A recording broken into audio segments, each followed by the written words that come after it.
Welcome to Emerging Franchise Brands, the podcast that introduces you to the visionary founders of America's fastest growing franchise opportunities.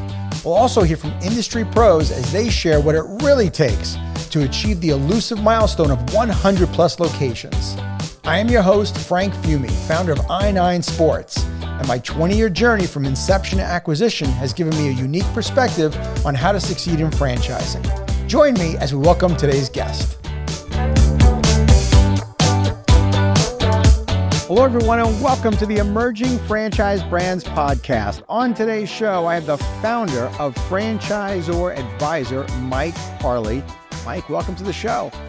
Thank you, Frank. I appreciate it. Well, it's a pleasure having you, Mike. So why don't you tell us a little bit about Franchisor Advisor? Well, how I got into this role is that I was in franchising for a long time. I mean, a couple of decades. So when you're building a franchise system, national, international, there's a lot of challenges. I mean, you have ideas, you have concepts, you want to move them forward. But how I got into this role is that built a big software company, sold it. And then COVID hit. Living in Central America, I decided, these franchise brands, these leaders, I feel they need help. I feel that 95% of them are getting into the franchise business, and they're not sure really what they're getting into. So Franchisor Advisor was born, and I started reaching out to companies that I felt needed some coaching. So that's really how it all came together. Okay. Well, tell us your journey. How did franchising find you? Well, I was in the airline industry, and after the airline industry, I answered back in the day, if you can imagine that far back, as answering an ad in a newspaper for a car rental company in St. Petersburg, Florida. So I answered it, got the job. So that was in 1983, and that was during a merger of Holiday Rent-A-Car in Canada. So a lot of things were going on back then. No technology. I came in and brought all the technology in. A Chinese group bought it in 1989. I was senior VP at the time. I resigned, went to another franchise system called USA Rent-A-Car. Anyways, the franchise industry during that time, I don't want to say, it was tough. So I left franchising and then led a travel company to an IPO. That was even harder than running a franchise system. So in 1998, a Chinese shareholder of Payless Car Rental Systems reached out and said, need some help. Can you come back? And I said, no, I'm not going to come back in a position, but I'll consult. So to make a long story short, they were losing $100K a month. When I left, they were making $250,000 a month.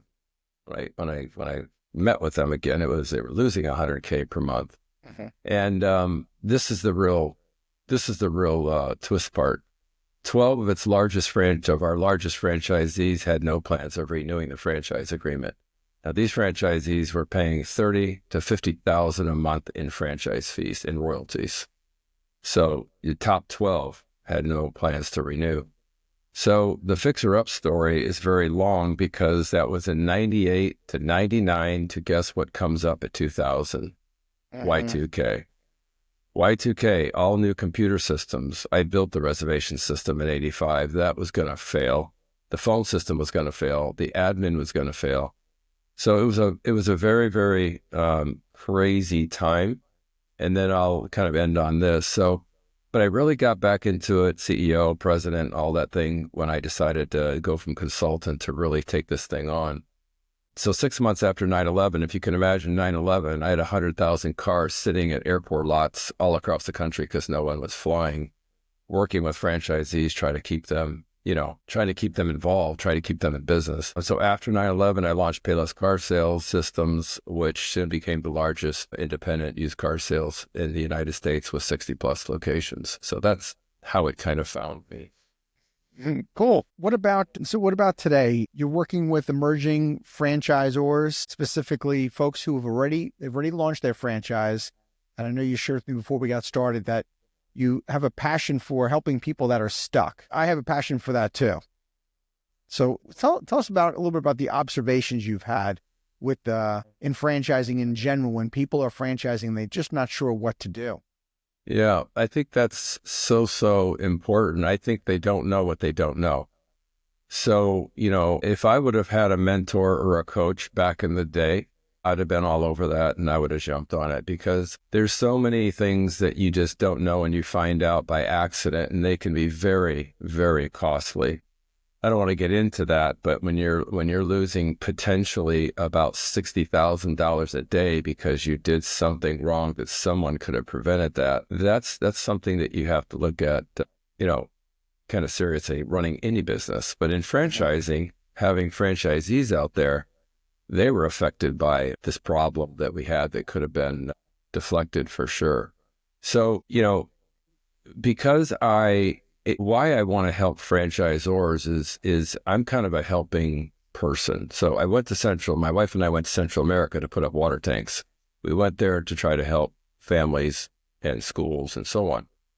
That experience that's what really got me into thinking back to franchising. Jeez, I know that there's franchisors out there. They're popping up like weeds, because anybody that thinks they have a great idea or they've got a proof of concept, they think they can take it nationally. And I'm a structure person, so I believe in the structure. So I thought, okay, let's see, instead of going out and helping people buy a franchise, which that's great. There's a lot of consultants and businesses that are out there. They're helping people find the right franchise that they want to get into.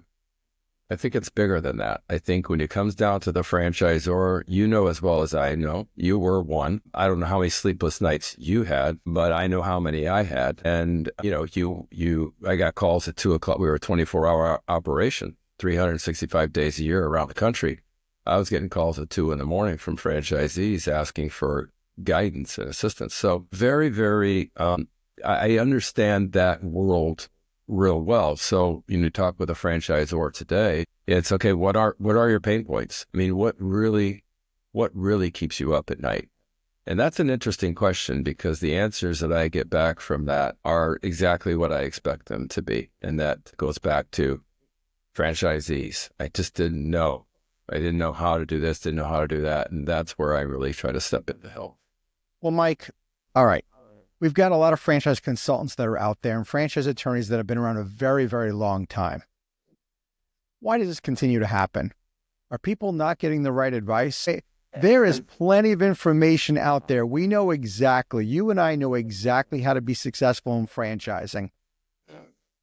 And there's thousands of franchisors. There's 400 new franchise companies that start every year and 400 quit every year. It's been like that since the beginning of the 2000s. Are franchise consultants giving bad advice so they can get that $125,000, $150,000 deal? Yes to all of that. And so let me add another stat there. So according to Statista, which I look at their research quite a bit, but in 2023, there's 805,000 plus franchise establishments in the United States. 20% fail within the first year, 50% fail within the first 5 years. I believe that most franchisors, again, do not know what they're getting into. Having a great idea, that's not the recipe to try to build national success, because you have a good idea. So let me give you an example. My wife and I were also a franchisee of the largest cruise agency on the globe. I'm not going to drop names on this podcast, but they're very big. I know who it is. Okay. So we paid $10,000 for the franchise. Mm-hmm. The support was fantastic. The onboarding was fantastic. The training was fantastic. The people were great. What made us get out of it 16 months later? Well, they were not upfront with regards to their technology. So my wife's a software architect. Shame on us for not really going into the weeds, into that system. And so it was just, there's no way. I mean, we just said, this is just crazy. I mean, we felt like we went back 20 years in our life because of this technology. So we dropped out, we terminated the relationship. They were great about it. Yeah, we threw away 10 grand plus. But the fact of the matter is that they truly overpromised and underdelivered.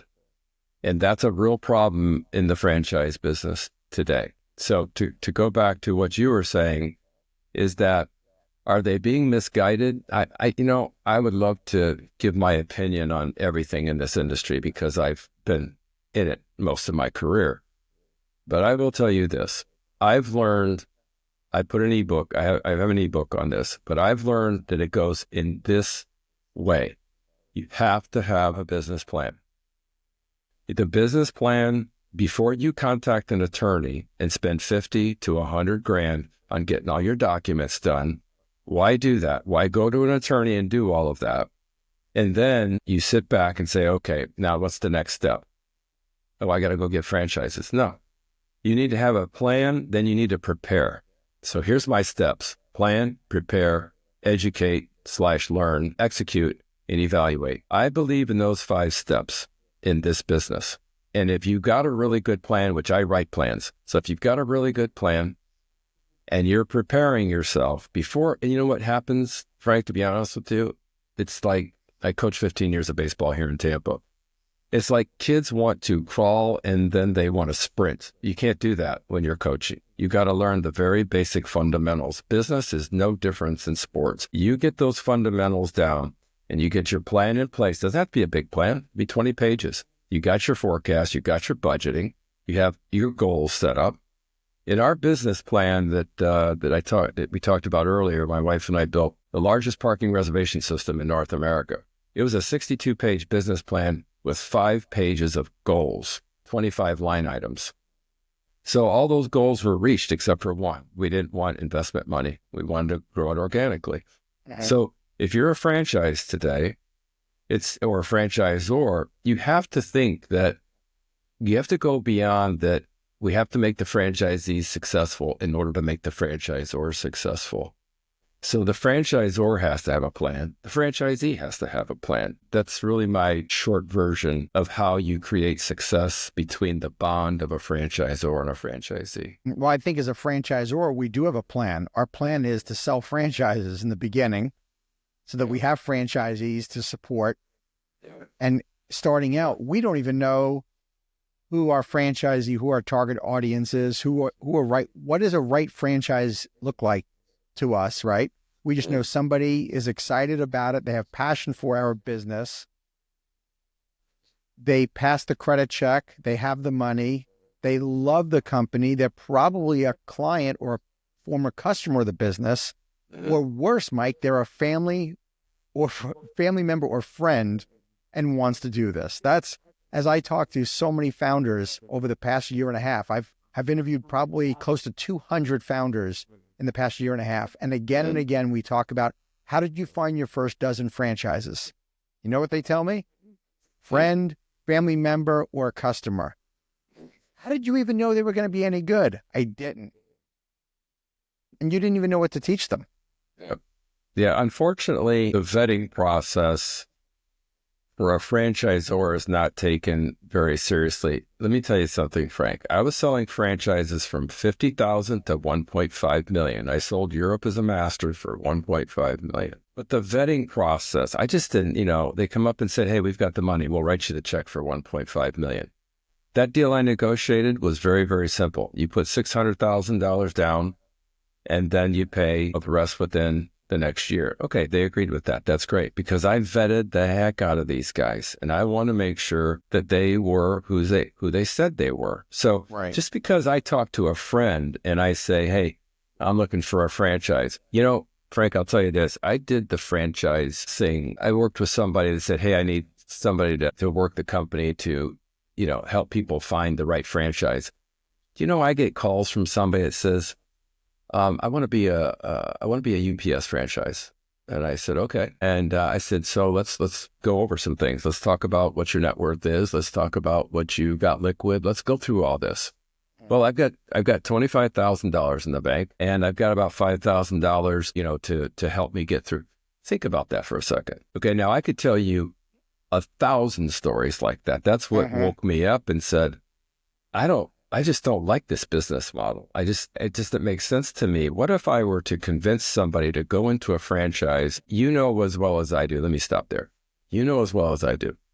You better be passionate about your company. If it's I-9 Sports, if it's Payless Car Rental, or if it's my company today or your company today, If you're not passionate about what you're doing, if you don't have some knowledge about what you're getting into, some business knowledge, I throw my hands up and I wish people all the success, because I know what path that's going to take them down. Yeah, I always tell people the reason why you have to have passion for it is because in any business, you're going to have some really bad times. You're going to struggle at times. But if you love it and you have real passion for it, that's what gets you through those tough times. If you're already only halfway in and you got 1 foot out already, and then you run into a struggle, you're going to quit. You're not going to hang in there. That's right.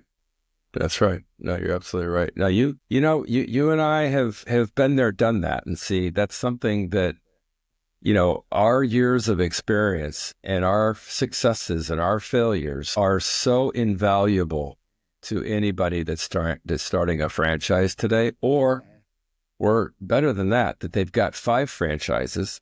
They brought on 5 franchises. 4 of them they probably shouldn't have brought on. They've got 1 good one, and they're not sure how to grow their business, right? Right. I think that happens way too often. Mike, let me ask you this. Since we have so many, our audience is made up of people looking to buy a franchise, people who are looking to franchise their company, let's talk specifically about emerging franchisors for a moment. About what do you think are some of the most common mistakes they make early on, besides the fact that they're awarding franchises to people that probably shouldn't have a franchise? I have a pyramid that I've been using that I put up 40 years ago at Payless. I'm looking at it to the right side of me over here. And that pyramid is broken up to 3 parts: foundation, cornerstones, and framework. You have to have a strong foundation. What's in that foundation? Well, I'll keep it simple for you because we don't have a screen share, but I'll just tell you, I do everything this way when it comes down to a business. So as an example, you have to have, we talked about a business plan. Okay. So we know that. What's the strategy? What's the goals? What's the vision? Let's talk about leadership. Those are the 5 components of part of that foundation. What are the cornerstones? Capital. You and I both know that if you don't have capital, you don't have the funding, and I'll take a side note for a second. That parking reservation software that we built at the national level in 2009, the Great Recession, we started that business. Everybody thought we were nuts. Who's going to reserve to park a car? Right? My wife and I were the only ones that knew that there was something big there. And look at today, how many apps park at Tampa Airport, Atlanta Airport, you can reserve in advance. So that vision is really, really important. You have to believe in what you're doing. So you've got to have capital. Well, we had $380,000 on credit card and 2 mortgages on our house. Would you call that all in? Right. Yeah, I'd say you didn't have a plan B for sure, and you were all in. You were all in, right? Okay, then your product and service. This is part of your cornerstones. Capital, product and service, stellar team, not just a team, a stellar team. And you got to have the market. That's your foundation at the bottom of that pyramid. And then above that is the framework that goes all the way to the top. And the top of that pyramid is growth. And that is how I try to instill that into clients, potential clients. I even do some pro bono stuff just to be able to get their mindset to understand that if you're going to get into this business, if you do not have structure, you are going to be challenged with your company. I just try to be as transparent. I mean, do they like to hear that? I don't think they do. I'm not even sure they understand it. But I really try to be as transparent as possible based on what? A lot of experience. Well, I'm looking at the cornerstones. Number 1, capital. I know that many franchisors are undercapitalized because of the guidance they're given on how much they really need to franchise their business is off the mark.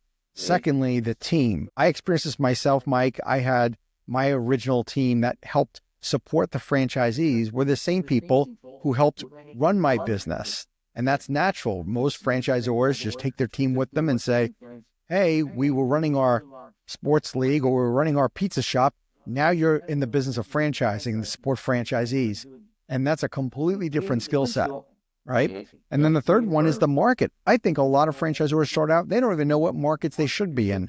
They know the market that they were in where they had their own corporate location, but they have no idea what markets look like the markets where they've had success.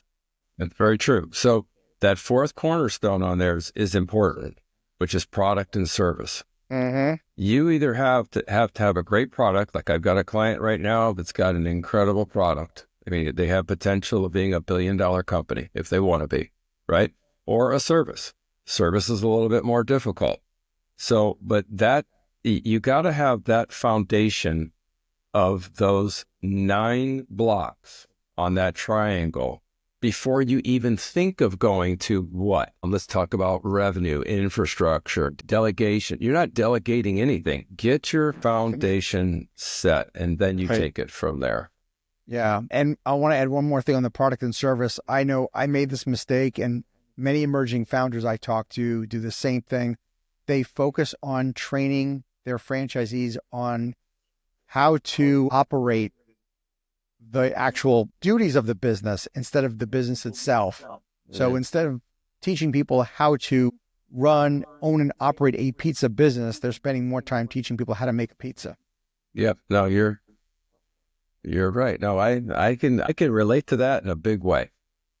And I did the same thing with my sports leagues. I was teaching people like how to do a schedule when they had no idea that they were in the business of management, marketing, operations, finance, and technology. And sports was just a vehicle they were using in any business. You know, you say something right there, and I've said this for years.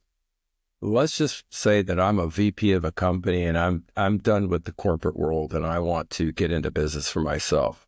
I kind of like to take a little shortcut, and I want to join a franchise system. In that VP position, I'm not sure what that individual did, if it's VP of sales, VP of marketing, VP of operations, whatever it is. That person thinks, and I'm not knocking anybody or any at all. I'm just saying, I'm being realistic here. That person understands what they did in that company, and they were around a lot of other people as the business was being built. That's fine. But the fact is that just because they were VP of something does not mean that they know how to do accounting. They know, let's just say VP of sales. They don't know how to do marketing. They don't know how to do operations. They don't know how to do relationships. They don't know how. There's a lot of things, you know as well as I do, what it takes to run a company today. Just one company, you know. But now let's advance that. Okay, I can run this company now. Let's franchise this thing. I can franchise this. Here's the kicker: you're gonna go into business with complete strangers, right? Right. Oh yeah. Complete strangers. You don't know anything about them. You don't know their work ethic. You don't know you don't know anything about that person other than what you did in the vetting process. But that doesn't mean that, these strangers, a lot of strangers, if you got hundreds of locations like I had, that these franchisees are going to, grow into something to where it's going to support the brand and support the growth of the company. Franchising is not as simple as I think people may think it is. Yeah, true. So Mike, why do you think so many franchisors stall out and they never get to 100 units? I think it really comes down to, I'll just tell you of an experience. Okay. So as the president and CEO of Payless Car Rental, we stalled out. And before I came back to the company, left and came back, I don't think stall was even the right word when you have 12 of your top franchisees that do not want to sign or renew their franchise agreement. Ouch. I mean, if you can imagine that for a second, we're talking major airports across the United States. So that's a real problem. So what do? So here's what I did. Okay. I had to go meet with all 12 of them face to face. And I said, you guys, here's the plan. This is what we're going to do. If you can trust me, we're going to build this. Today, your franchise isn't worth $50,000. If you trust me, I'm not saying how many years, no guarantee, your company will be worth millions of dollars, but you got to trust. So with a stall out question that you're asking is that franchisees will not work as hard when they do not believe the franchisor is working in their best interest or working in the best interest of the brand. When I went out and met with these 12 franchisees and told them what I was going to be doing, and by the way, these are all articles on my website. I can tell you stories after stories, but all my articles are on my website. I did a lot of that because I'm a little brand, pay less car rental, which means cheap, who really wants to go and put a bumper sticker on their car that says pay less, right? I'm competing in a very large industry called car rental. So, I had a lot of challenges in a big industry with not a great name. However, the internet changed all that because when I came back to the company, it hit me that no one is going to go to the internet to spend more money. This brand name could be really good. You know what, Frank? We became the 10th largest car rental company in the United States. Travelocity flew to Tampa, took me to lunch, and said, we just want to let you know that you are the fastest growing market share on Travelocity in 2002. So what do you think happened to the franchisees in the value of their franchise? They were selling between 3 and 5 million across the country. So the stall out comes down to, as a franchisor, you can't have distractions. You got to be all in with your franchisees. And I can assure you, I've read enough about you. You are all in with your company and your franchisees. You know exactly what I'm talking about. But I can tell you there's franchisors out there that they'll hand it off to a team member and say, okay, you take care of this franchise idea that I have. And, if you need me, call me. I run into that constantly. As a matter of fact, and I'll promise I'll shut up because I can go on franchising forever, is that when somebody tells me that, I immediately say, I do. I'm being honest with you. I wish you all the success, but I can't help you. If you, as the owner, your idea, you can't be fully engaged with this, let me help you learn franchising as much as I know franchising. If you're willing to do that, I'm on your team. If you're not, I just can't help you. And I'm just honest with these people. Yeah.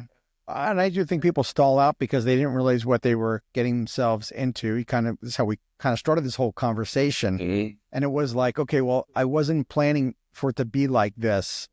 And it's much safer for me to go backwards and just have my company where it's safe and I don't have to deal with franchise owners that have opinions and I have to get buy-in from people. And it's a game that nobody shares with us in the very beginning. Yeah. And you know what? Here's one other thing. It comes down to money. Everything comes down to money, right? Everything in this business comes down to money. So, the stall is, for the most part, they run out of cash, right? So when they bought the franchise, they didn't, you got to have your initial cost, whatever that is.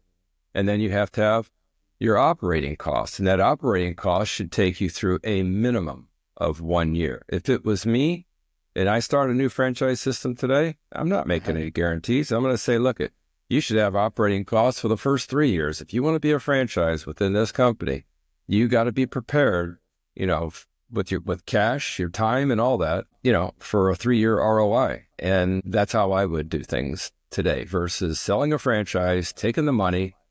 I sold LA Airport for $500,000. That's a lot for a franchise fee, $500,000. And I got to tell you something, the time that you put into them to keep them going because they were struggling at the beginning turned out to be one of the most successful franchises in the company because, when I'm all in as the CEO and president, you can just take my word for it, but my staff is all in and the support that we provide them is all in. I had a 24-hour call center, right? Taking thousands of calls every day. They were all in. If a franchisee called and said, hey, I need help with this. And okay, what do you need? I can't help you with that, but hold on a second. I'm going to transfer you right now over to the VP.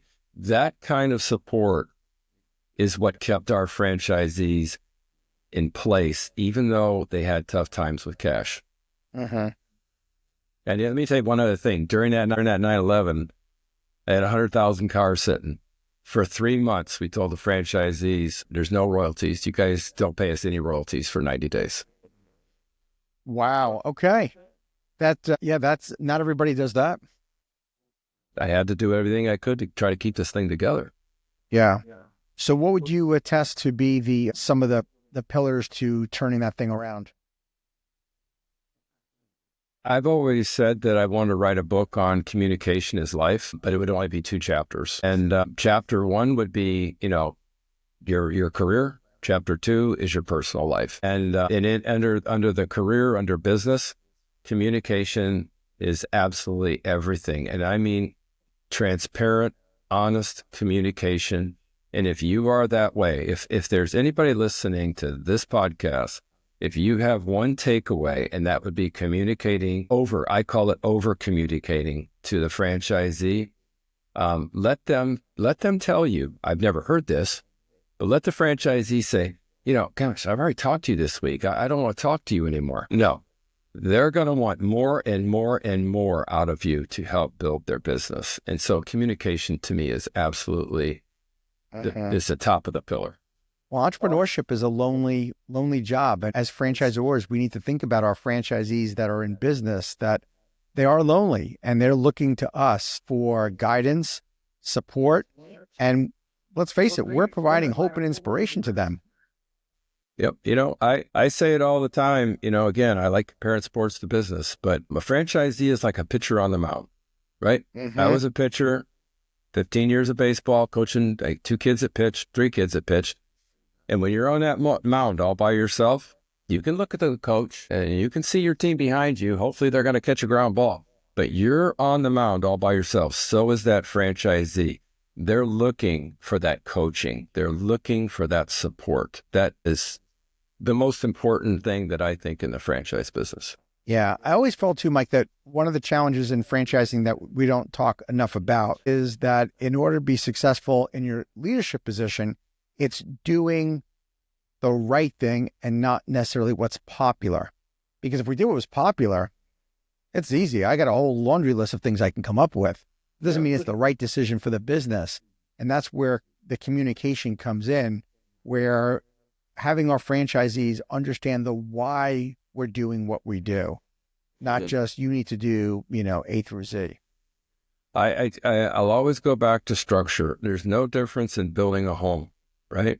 If I just say, Frank, you got construction experience. Let's just start putting up studs and, let's lay the foundation of concrete. I'm sure we can smooth it out and throw out some studs. And, I don't know how many rooms we want, but let's draw it out on a napkin like Southwest Airlines did. Let's just do what we can to build a house. You can't build a business that way. You have to sit back. And to me, not because I am an advisor, I coach a lot. It's if you don't have somebody as a mentor, why does Tiger Woods need a coach? Can't see himself swing. You know what? This coach changed his swing, and it took him 2 years to fix it. So I happen to play 3 days a week, so I know a little bit about golf. I've been playing since I've been about 5 years old. And today, guess what? I have a coach. I can't sit back and say, I know everything. I'm not going to make mistakes. I'm not going to hit ball in the trees. It's when you're running a business to have that available to you to say, okay, yep, you're right. Let me think about that. That's exactly right. I tell my clients, I'm never going to tell you what to do, but I am going to make you think based on a lot of experience. Well, with that said, one of the aspirations that franchisors have is growing internationally. And I know you've done a lot of that. So what are your thoughts on what are some things that franchisors really need to consider before expanding internationally? Well, not only culture and language. We had all over Europe, we had Central America, South America, Asia, and you got to be prepared of how you're going to support these different countries. And the language, you got to people speaking the language. So in franchise sales, I had somebody that was he was Cuban, and he took care of all my Central and South America. So not only did he sell it, but he supported it. It didn't get handed off to anybody else. So in my roles, I had 4 franchise salespeople. In my franchise sales group, when you sold, you also became the support person for life. Okay, so that call always came into who originally built the relationship. Make sense? Yeah. Right? Yeah. So what that means is that without handing it down to somebody that has to be telling the same story over and over. So culture is a big thing in language. Pricing is another big thing, right? So I price my franchises out different. Regulations, what you got to deal with, logistics, all kinds of logistics. These are things that need to be taken into consideration before you say, we've got somebody in Toronto, they're going to pay us 50 grand. It's almost like the United States. Let's go ahead. If you're thinking that way, that's the wrong way to think. Yeah, I've run into way too many founders that they have like this one international franchise, and I'll say, how did you get this one? Like, oh, well, they called me. It's like, that was your international expansion plan, was you just happened to have gotten a phone call from somebody like in the UK. That's why you decided to expand? No, you decide to expand internationally with a strategy and a plan, not just because some guy called you and said, oh yeah, I want to bring this to my country. Way too common that I hear that. Well, Frank, I went over to Europe every year for 20 years for the largest travel show in the world, called World Travel Market. And at that show, you don't know how many people walked up to us from, I'm going to say, every country on the planet. That's countries I never even heard of, and said, we want to be a franchise with your company. I'm like, holy cow, that's nice. I mean, we're talking millions of dollars in franchise fees. And I said, that's not going to happen. Maybe next year when we come back, we can be prepared if there's this many people looking for a franchise. But we are not going to bite off more than we can chew. And we couldn't handle it if we wanted to. Mm-hmm. Right? But we could do a whole hour just on that, as a matter of fact. What about people that are actually looking to become a franchisee, Mike? Who do you think is better suited to be a franchisee of an emerging concept versus a mature one? Because there's really a very distinct experience that you get as a franchisee. No, I agree. I mean, if you're an emerging franchise, there's an opportunity in an emerging franchise system. I mean, you're early into the game. You probably got a pretty good deal on a franchise fee. Like, you better be pretty patient, and you better have a real understanding of what you are getting into with emerging franchise. Let me give you an example. Payless Car Sales. We started that 6 months after 9/11 in 2002. Let's see. We're going to go and meet with independent used car sales and get them to drop their name, Frank's Auto Sales, and put up Payless Car Sales. That's an emerging franchise system. And guess what? We built 60-some franchises by what? We got really creative. 75% of the brand had to be on everything that we did. The sign outside, the uniforms, the materials, doesn't matter. 75% Payless Car Sales, 25% Frank's Auto Sales. That's how we built that. So if you're willing to go into an emerging franchise system, you've got to understand more than just that you are joining a franchise system. There's a lot of things to take into consideration before you do that. And there's a lot of growing pains, right? Yeah. Versus a mature. If you were to join Payless Car Rental, okay, we've got everything down, systems in place, processes in place. I didn't have that in Payless Car Sales. So if you compare, emerging to a mature, we had our act together as a mature. But we just didn't have, is all the experience we had in franchising, we still did not have our act together when we built a brand new franchise system, because, there's more moving parts. It's a different industry. I never sold a car in my life. I got to tell you this quick story. We're in Las Vegas and we're having a national conference. I've got 2 rooms, 2 banquet halls. One's Payless Car Rental, one's Payless Car Sales. So I'm doing my spiel over in Payless Car Rental. I go to car sales, and I said, you guys, I know you've been complaining that you only got a part-time president. That's true. But at the time, I was president of 6 companies. So I thought, I'm going to put more time into you. And they're like, 2 of them actually got up and started walking out. 40 franchises were in there. 2 started walking out. I said, wait a minute. Before you walk out, can I share my plan with you? Can I share a few slides with you? But before I do that, come back and sit down. Before I do that, if you do not like what I'm going to show you, I'll give you your franchise feedback. Is that fair? Does everybody think that's fair here? Yes. Okay, good. I'd like to see a show of hands of how many of you franchisees have ever sold a car on the internet. No hands went up. I said, how's that possible? There's 40 of you. You've never, this was in 2004. You've never sold a car on the internet? No. I said, okay, I've sold 4 cars on the internet. I got more experience than all of you. Now, do you want to listen to my presentation?